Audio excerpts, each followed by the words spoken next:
Good morning, Eagles. Today is May 22nd, 2020, the original date of your graduation.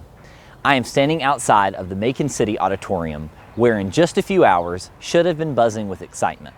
Parents and grandparents arriving early to grab the good seats, faculty and staff positioning themselves in processional lines in the basement, graduates in the bathrooms breathing slowly, straightening ties, touching up hair. In short, this building should be alive.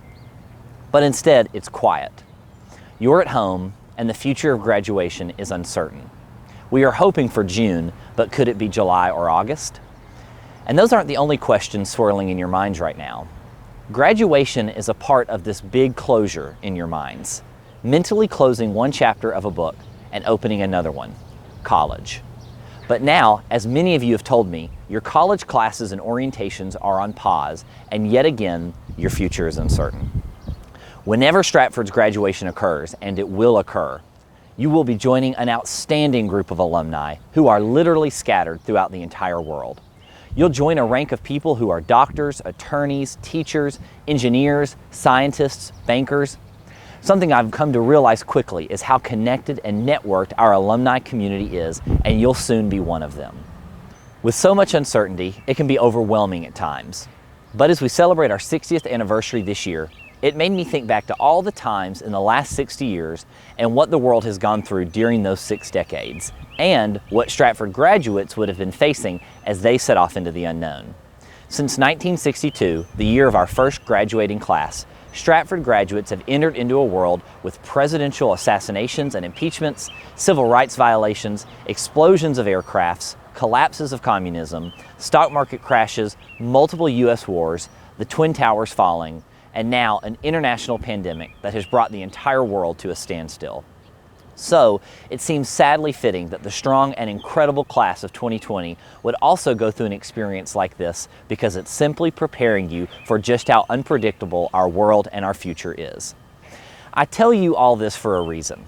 This experience has built in you one of the most exceptional and sought-after qualities in a human being: resilience. Time and time again, when managers and CEOs rank the best quality they can have in a worker, resilience and grit are always high on the list. They look for people who adapt to their surroundings and circumstances, don't complain, and persevere when times are tough. Now, while I've seen the grit and resilience side of you, I've also seen your compassionate and kind side. Class of 2020, you were the class that didn't have to welcome me. I was the new guy, you were the old ones. I was just getting to campus, you were preparing to leave. I still get lost in the maze of the upper and middle school, but you know these hallways like the back of your hands. But nevertheless, you took me under your wings like true eagles and made me one of your own. You invited me to sit with you at lunch, sung music at carpool karaoke, made me do push-ups at football games, and took me along to lunch at Chick-fil-A. Again, you had every reason and every right not to trust me, but you did. That's what I'll remember about the class of 2020. Seniors, I hate that your senior year has ended this way. I never imagined during my first full year as your head of school would I have to do so much damage control with no playbook and no manual on how to proceed.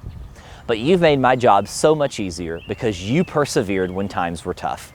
You showed everyone what real resilience looks like and have been kind and gracious along the way. Kindness and resilience are two very important features. Those are the features of a true Stratford graduate, and I know you are going to make us all proud no matter what you do in the years to come. Always remember, no matter if you were at Stratford for 14 years or 1 year, once an Eagle, always an Eagle. I look forward to the day when we can actually gather, I can hand you your diploma, maybe do a fist bump or an elbow bump, and watch you walk across the stage to begin your future.